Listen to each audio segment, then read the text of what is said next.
진정한 이 그리스도인은 쉬운 길이 아닌 바른 길을 가는 사람이고, 편한 길이 아닌 옳은 길을 가고 진리의 길을 가는 사람입니다.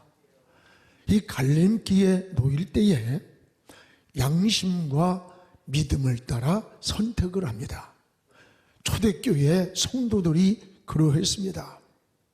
그들은 매를 맞고 고난의 길을 가면서도 십자가와 부활의 증인이라고 고백을 하면서 순교의 길을 걸어갔습니다. 적당히 타협하고 편한 길을 선택했다면 그들이 왜 순교의 길을 가겠습니까?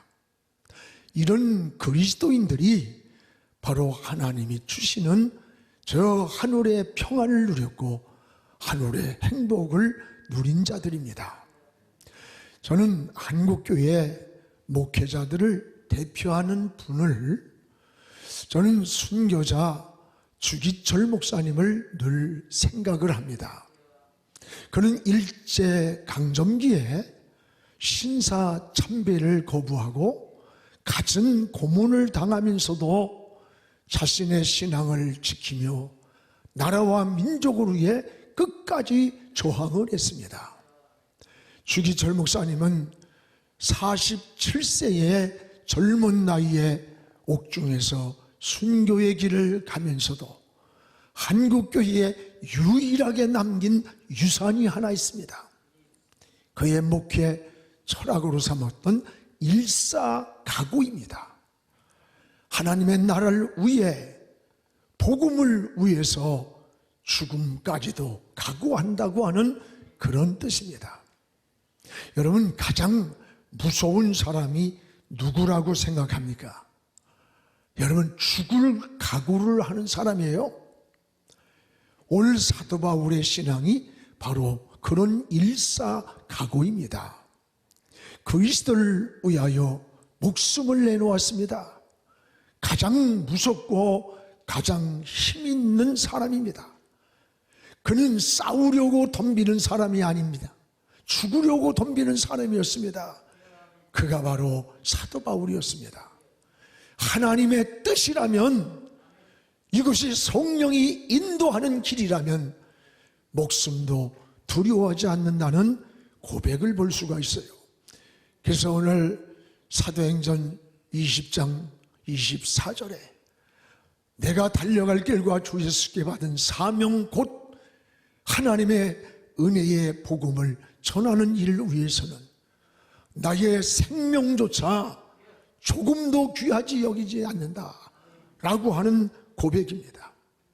이 사명을 위해서 생명까지도 귀한 것으로 여기지 않겠다고 하는 이 신앙의 고백, 이게 바울의 고백입니다.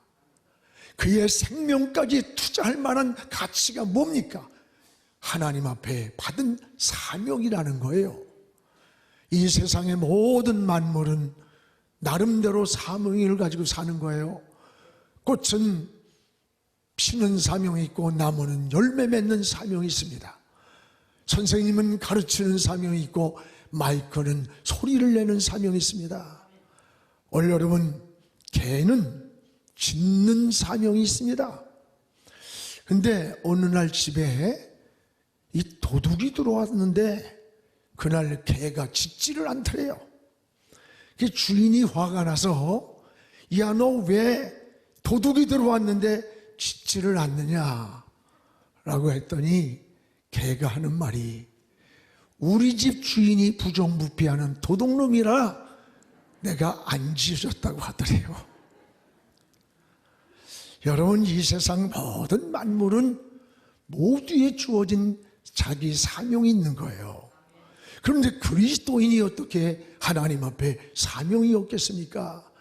여러분 잘 아는 리빙스턴은 저 아프리카 대륙을 횡단하다가 맹수에게 물렸어요. 신음하며 열이 나고 죽어갈 때 제자들이 울면서, 선생님, 여기서 이렇게 죽으면 어떻게 합니까? 그러니까 하는 말이, 나는 안 죽는다. 하나님이 나에게 부여한 사명이 아직 남아있기 때문에 나는 안 죽는다는 거예요. 맞습니다. 유라굴로에 미친 바람이 불어올 때에도 거기에 탔던 바울이 살아났어요. 하나님께서 나타났습니다. 바울아, 이 배가 풍랑을 만나고 표류하고 있지만 너 두려워하지 마라. 안심하라. 네가 저 로마에 도착할 때까지는 내가 지키고 있다. 바울이 불쌍해서 지킨 게 아니에요. 바울로 하여금 저 로마에 가서 복음을 전해야 할 사명이 그에게 있었다고 하는 겁니다. 여러분, 히스기야가 15년 동안 생명을 연장해 주신 것은 히스기야가 불쌍해서가 아니에요. 히스기야로 하여금 그 시대에 해야 할 역사적 사명이 그에게 남아있기 때문에 그의 생명을 15년 연장해 주었다는 것을 알아야 됩니다. 사랑하는 여러분, 우리 그리스도인들은 이걸 알아야 돼요. 내가 시간이 많아서 주의 일을 하는 거 아닙니다. 주의 일 하라고 하나님이 나에게 시간을 주신 거예요. 내가 건강해서 주의 일을 하는 것 아닙니다. 주의 일을 하라고 건강을 주셨습니다. 소유가 많아서 무엇을 드리는 게 아니에요. 주의 일을 하라고 소유를 내게 주셨음을 감사해야 되는 거예요. 재능이 뛰어나서 봉사하는 게 아닙니다. 봉사하라고 나에게 성가대에 또는 가르치는, 봉사하는 이런 재능을 주셨음을 고백해야 합니다. 그러므로 하나님이 우리에게 주신 이 사명을 깨달아야 돼요. 사도 바울처럼 여러분 사명을 따라 살기를 기도하시기를 축복합니다. 사람은 오래 사는 것도 중요합니다. 그러나 인생을 어떻게 살았느냐라고 하는 것은 더 중요한 물음이에요. 가장 가치 있게 사는 것이 뭘까? 저는 하나님이 나를 이 땅에 보내신 목적이 있습니다. 그 목적과 사명을 따라 사는 것이 가장 인생을 하나님 앞에서나 이 사회나 이 세상에서 가치 있게 사는 거라고 생각해요. 그렇습니다. 그래서 오늘 본문에 나오는 이 바울은 에베소 교회를 이제 떠나면서 자신의 사명을 고백을 하는 겁니다. 그 고백이 참 가슴을 저리게 합니다. 나는 하나님의 영광을 위해 또 복음을 위해 죽을 것도 각오했다. 일사각오의 신앙의 고백이 바울의 고백이에요. 지금 많은 사람들이 이 코로나 바이러스로 인해서 너무 힘들고 어렵고 고생을 해요. 그래서 우리도 성도들의 사업하는 데를 이제 몇 가정씩 소개를 해서 함께 나누기도 합니다. 신앙도 이게 예외가 아니에요. 그런데 이 바이러스보다 더 무서운 게 우리 신앙 속에 영혼의 바이러스예요. 어쩌면 지금은 영혼의 바이러스가 걸려 있는지도 몰라요. 우리 교회도 지금 5분의 1은 2년 동안 코로나 핑계대고 안 나와. 지금은 유튜브나 온라인 듣는 사람들 아프고 어쩔 수 없는 상황이라면 이해를 하지만 여러분이 나올 수 있는 환경인데 여러분이 영적인 잠이 들든지 게으름 때문에 못 나온다면 여러분 성전 예배를 회복하시기를 바랍니다. 그럼에도 불구하고 멈출 수 없는 기도자로 또 멈출 수 없는 예배자로 오늘도 이렇게 나와서 예배드리는 여러분 한 분 한 분을 주의 이름으로 축복을 합니다. 오늘 사도 바울의 일사각오 오늘 우리도 이 신앙을 본받기를 원합니다. 무엇보다 사도 바울은 따라합시다. 오직 성령에 사로잡혔다. 이게 사도 바울의 모습입니다. 오늘 22절에서 23절을 우리 같이 한번 읽어보겠습니다. 보라, 나는 성령에 매여 예루살렘으로 가는데 거기서 무슨 일을 당할는지 알지 못하노라. 오직 성령이 각 성에서 내게 증언하여 결박과 환난이 나를 기다린다고 하지만 나는 두려워하지 않고 가노라. 이게 고백이에요. 여러분, 저 예루살렘으로 돌아가는데 어쩌면 예배소를 떠나면서 마지막 고별을 하며 다시 돌아오지 못할 곳이 될 수도 있어요. 이것을 안 성도들이 울면서 사도 바울을 향해 예루살렘으로 가지 말라고 막 울면서 사도 바울을 붙잡았던 거예요. 전 이 말씀을 묵상하면서 어떻게 눈물이 나는지 몰라. 이 사도행전 21장 13절에 가슴 저린 고백이 나와요. 이 울면서 사도 바울을 향해 거기에 환난이 기다립니다. 거기에 핍박이 있고 다시 돌아올 수도 없는 죽음의 위험이 있을 수 있습니다 라고 할 때 바울이 이렇게 말합니다. 여러분 어찌하여 울어서 내 마음을 상하게 하느냐. 상하게 한다면 내 마음을 약하게 하느냐. 나는 주 예수의 이름을 위해 결박뿐 아니라 그 예루살렘에서 죽을 곳도 각오했다. 오늘 이러면서 여러분 바울이 예루살렘으로 떠나는 겁니다. 참 가슴 저린 사도 바울의 고백을 볼 수가 있어요. 이 사도행전은 그 중심이 바로 성령입니다. 오직 성령의 이끌림을 보여줘요. 다메섹 도상에서 주님을 만나 변화받은 그 이후로 사도 바울은 오직 성령에만 붙잡혔어요. 오직 주님을 위하는 것이라면, 하나님의 뜻이라면 일상하고 목숨을 걸고 신앙을 지켰고 믿음을 지켰고 사명을 따라 살아갔던 거예요. 저는 매 주마다 이 사도행전을 강의하면서 오늘 46번째를 강의합니다. 오늘 성령이 우리 삶 속에서 역사가 하고 있는 것을 이 보이지 않는 하나님의 손, 보이지 않는 하나님의 은혜, 보이지 않는 하나님의 움직임을 우리가 끊임없이 보지 않습니까? 오늘 본문의 22절엔 성령에 매였다는 말이 붙잡혔다는 거예요. 23절엔 오직 성령이 각성해서 증언을 하고 있다. 28절에는 성령이 날 감독자로 삼고 피로 산 교회를 보살피고 있다 라고 하는 말씀을 보게 됩니다. 바울은 오직 성령에 사로잡혀서 그는 편한 길이 아닌 옳은 길을 걸어갔고, 쉬운 길이 아닌 바른 길을 걷고, 믿음의 길을 걷고, 사명의 길을 걷고, 진리의 길을 걸어간 사람이에요. 사랑하는 여러분, 지금 나는 예루살렘으로 가는 그 길에 거기에 환난과 핍박이, 결박이 나를 기다린다고 할지라도 내가 가야 할 길, 그 길을 나는 가겠다고 하는 거예요. 왜? 성령이 나를 이끌고 가기 때문이라는 거예요. 이것이 여러분 성령에 붙잡힌 자의 모습이에요.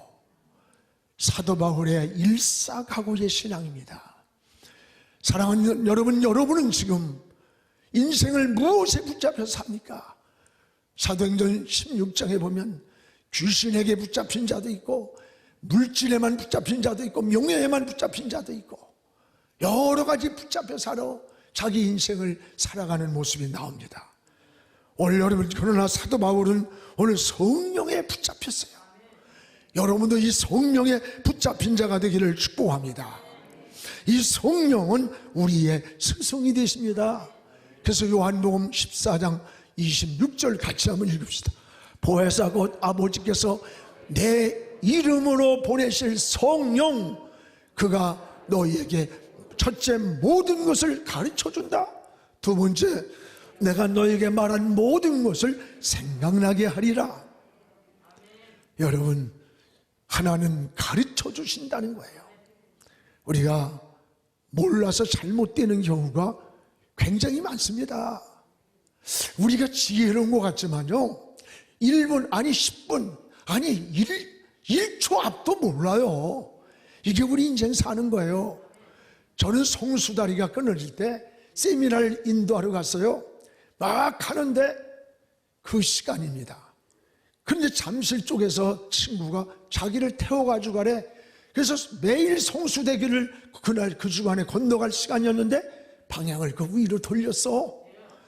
얼마 있더니 뭐 송수대교가 끊어질 때, 여러분 그 다리가 끊어질 줄 알았으면 그 시간에 누가 거기를 지나가겠어요? 삼풍백화점이 무너질 때 무너질 줄 알았으면 그곳을 누가 들어가겠어요? 우리 인간은 아무것도 모르는 거예요.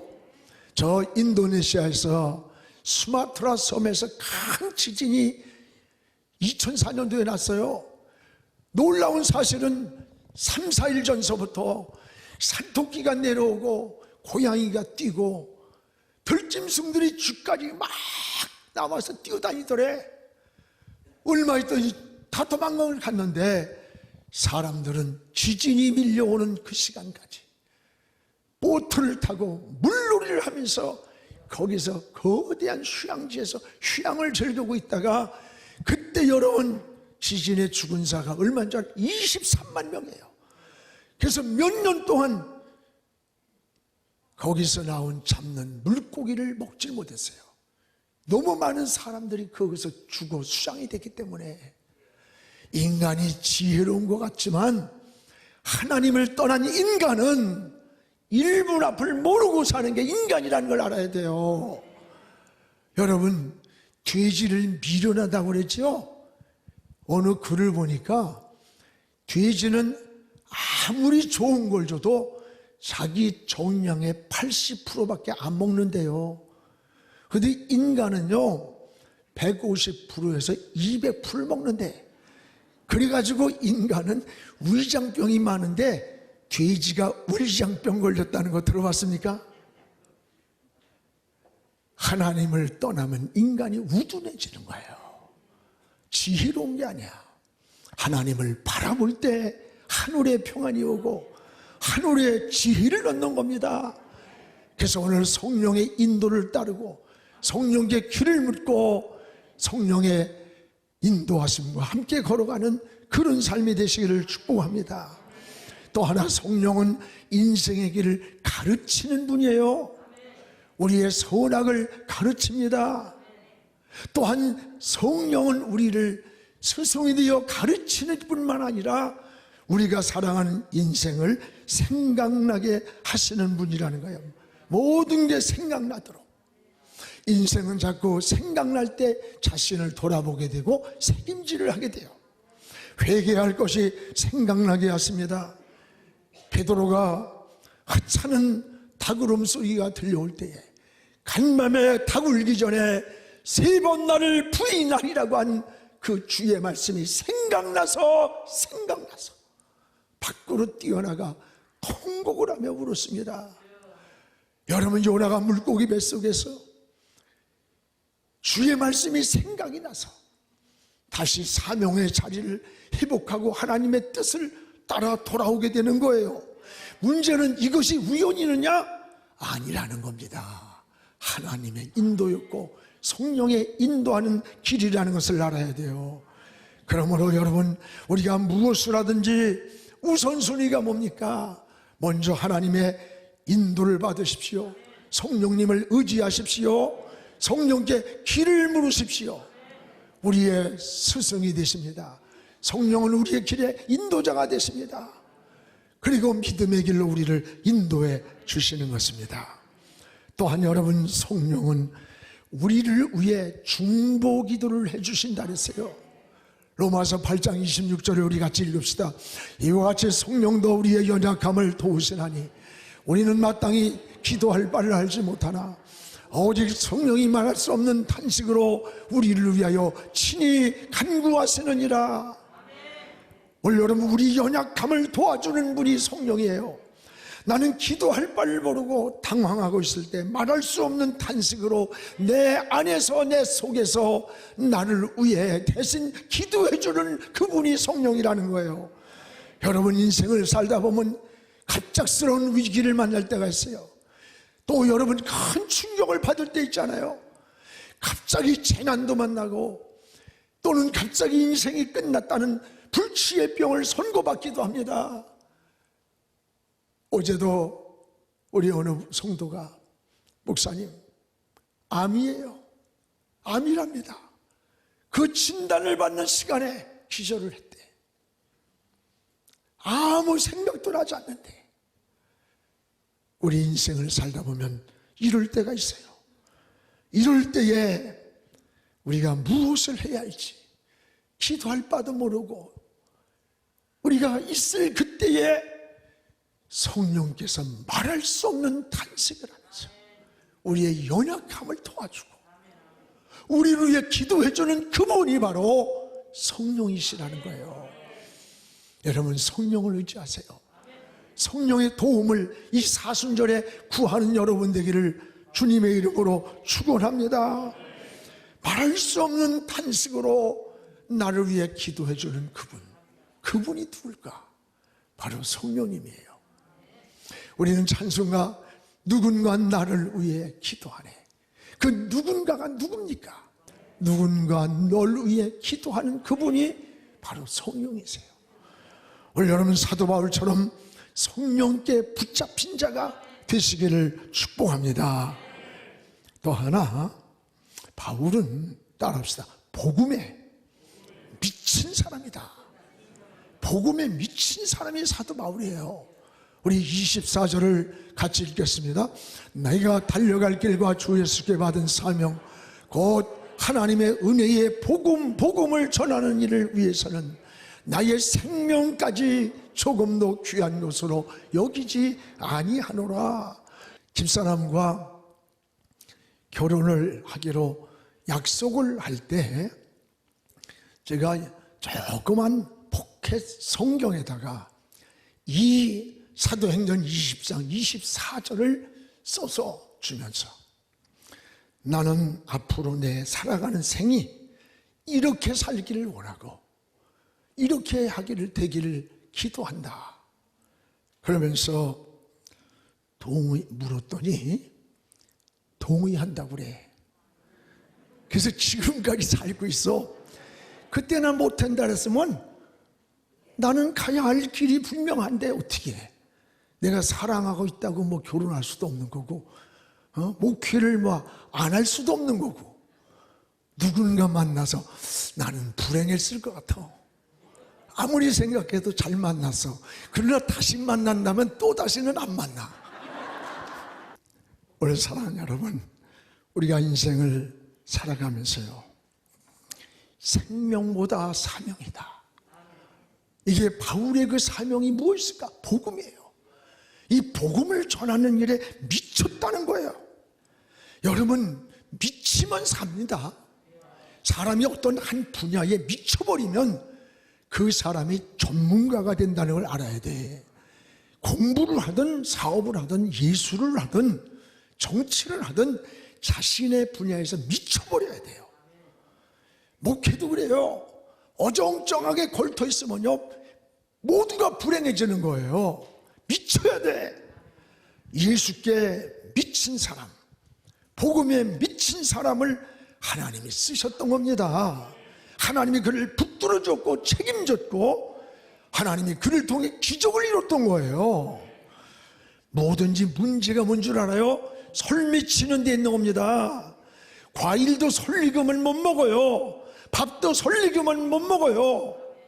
신앙도요 걸터 있으면 오히려 혼란이 많고 시험이 많고 늘 흔들거리면서 왜 하나님을 믿으면서 근심 걱정 염려가 왜 이렇게 많아? 걸터 있어서 그런 거예요. 설익어서. 오늘 신앙도 하나님께 목숨 걸고 미쳐버리면 하나님이 붙들어주는 겁니다. 하나님이 책임져 주는 거예요. 오늘 바울이 그렇습니다. 바울에게 가는 길을 하나님이 인도하고 성령 인도했어요. 그는 복음에 미쳤다고 했어요. 내가 이 복음을 전하지 않으면 화를 받을 것만 같다는 거야. 그러면 그 복음이라는 게 뭡니까? 복음은 바로 예수 그리스도가 복음인 거예요. 복음은 예수님이 십자가에서 죽으심으로 우리의 모든 죄의 문제를 해결하셨어요. 또 하나는 예수님이 부활하셔서 살아나셔서 세 가지의 죽음의 문제를 해결한 거예요. 육적인 죽음이 있습니다. 영적인 죽음이 있고 영원한 죽음의 문제를 부활하심으로 살아난 거예요. 이 부활은 기독교에만 있는 유일한 생명의 역사예요. 또 하나는 주님이 승천하시면서 이 공중권세 잡아 있는 악의 영들을 우리 주님이 다 정복을 하신 거예요. 성령에 붙잡힌 사람, 복음에 미친 바울은 하나님의 역사의 중심에서 가장 존귀한 자로 쓰임을 받았던 겁니다. 그렇습니다. 사랑하는 여러분, 여러분도 사도 바울처럼 성령에 붙잡히고 주님께 붙잡히고 하나님께 붙잡힌 그런 인생의 삶이 되기를 주의 이름으로 축복합니다. 지금은 선교 헌금 시간입니다. 이 예배를 통해 삶 가운데 은혜와 회복이 충만하시길 간절히 기도합니다.